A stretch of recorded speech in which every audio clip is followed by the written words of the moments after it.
Hello, welcome back to the reading of the poem of the Man God, written by Maria Valtorta, Volume 2. Chapter 271, Speaking to a Scribe on the Banks of the Jordan. 6 September 1945.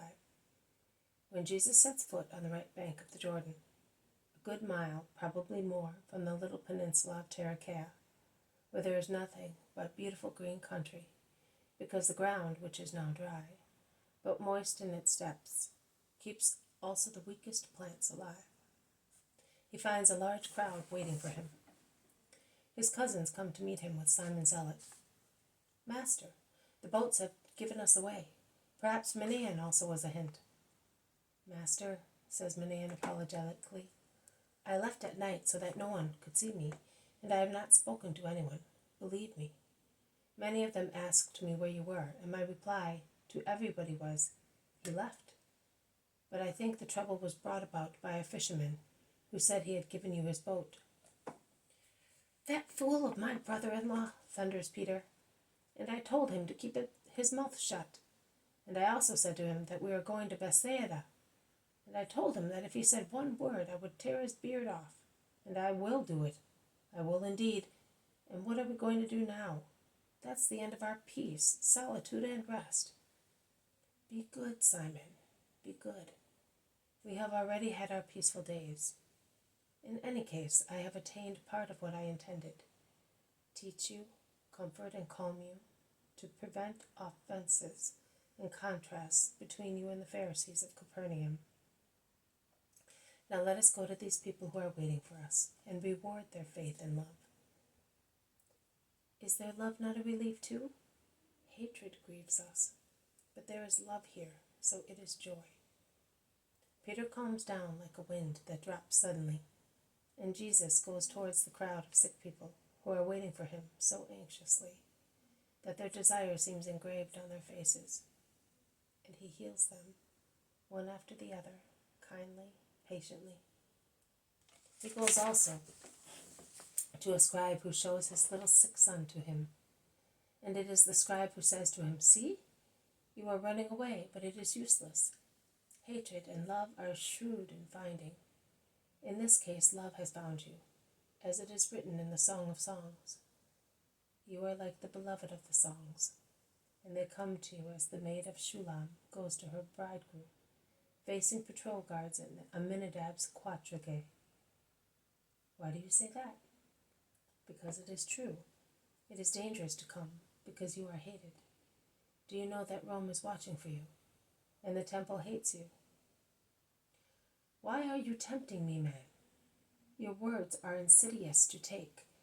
To take my answers back to Rome and to the temple, I do not cure your son by deceit. The scribe who had been reproached so gently lowers his head confusedly and confesses, I see that you can really read the hearts of men. Forgive me. I now see that you are truly holy. Forgive me. Yes, it is true.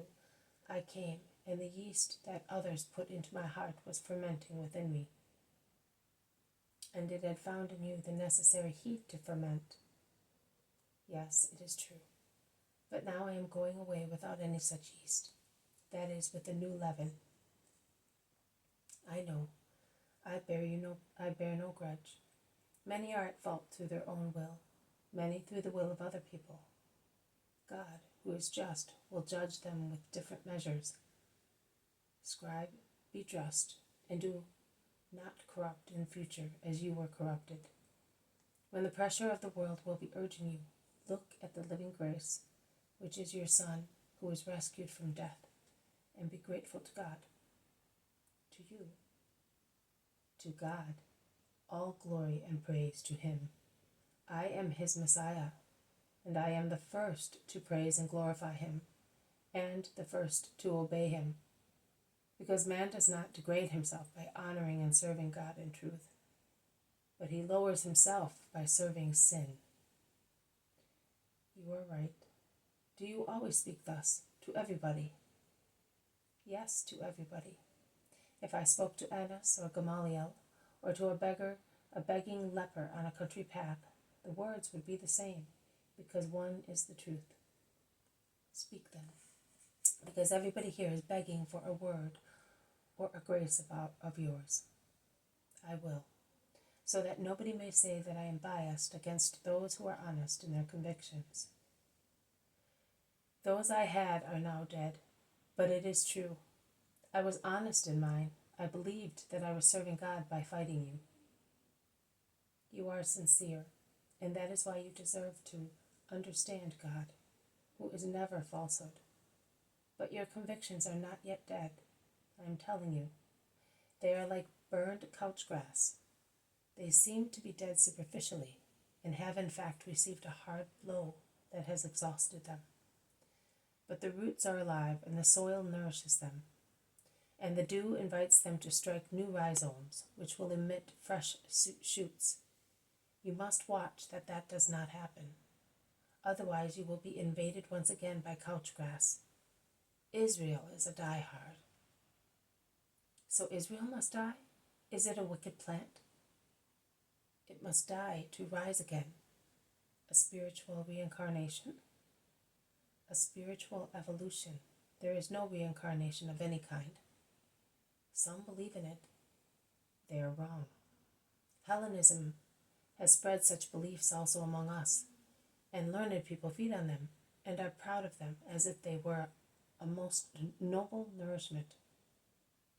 An absurd contradiction in those who cry anathema when one of the minor 613 precepts is neglected. It is true, but that is how things are. People like to imitate even what they hate. Well, imitate me, seeing that you hate me, and it would be better for you. The scribe cannot help laughing at Jesus' witty remark. The people are listening, open-mouthed, and those who are farther away ask those who are near Jesus and the scribe to repeat their words. But in confidence, what do you think of reincarnation? That it is an error, I told you. There are some who maintain that the living originate from the dead, and the dead from the living, because what exists cannot be destroyed. In fact, what is eternal cannot be destroyed. But tell me, according to you, has the Creator limitations to himself? No, Master. To think that would be an abatement. You are right. Can then one think that he allows a spirit to reincarnate because no more than so many spirits can exist? One should not think so, yet there are some who believe it. And what is worse, Israel believes it. The thought of the immortality of the spirit, which is already a great one, even if it is joined to the error of a wrong evaluation by a pagan as to how much immortality takes place, ought to be perfect in an Israelite. Instead, it becomes a small, low, guilty thought in those who believe in it, in the terms of the heathen thesis. It is not the glory of a thought, which proves itself worthy of admiration by coming close to the truth by itself, and which therefore testifies to the composite nature of man, as it is in heathens, because of their intuition of an eternal life, of the mysterious thing that is called soul, and distinguishes us from brutes. But it is a degradation of the thought, which being acquainted with divine wisdom and the true God, becomes materialistic, even in so highly a spiritual thing.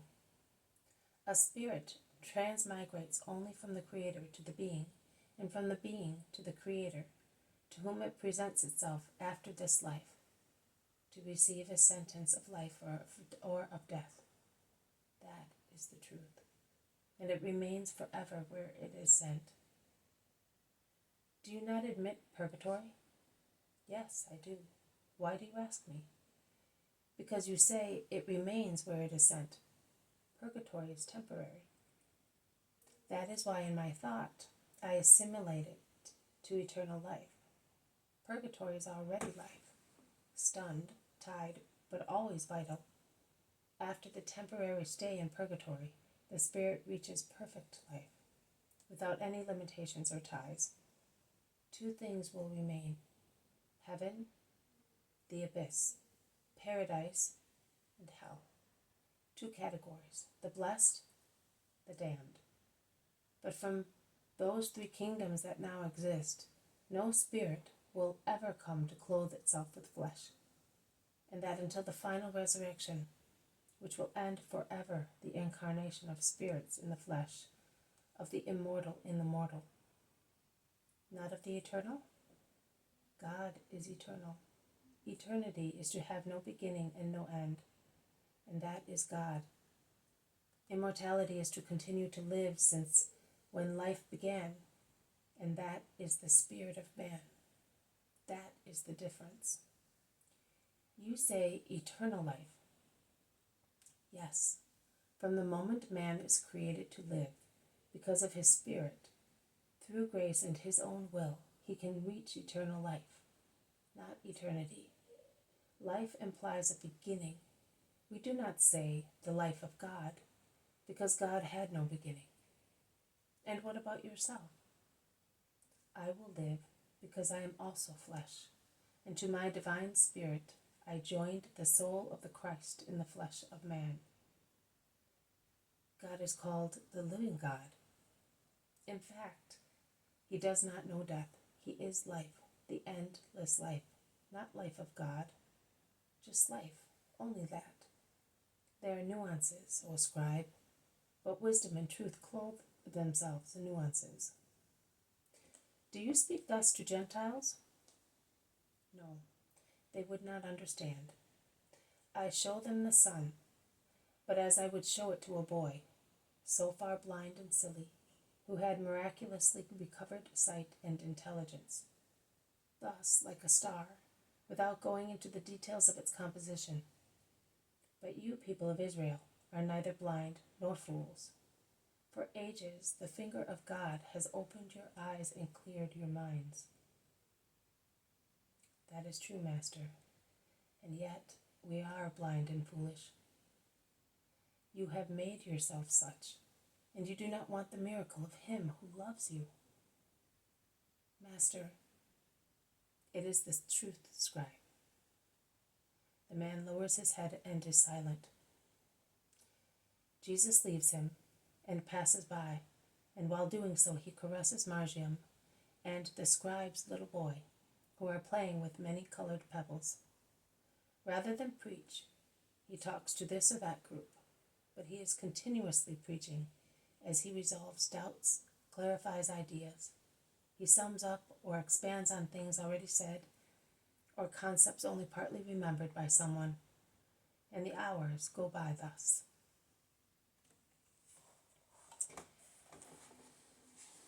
This has been a reading from the poem of the Man God, written by Maria Valtorta, Volume 2, Chapter 271, Speaking to a Scribe on the Banks of the Jordan. Thank you for listening. I will see you tomorrow. May God bless you, and may peace be with you.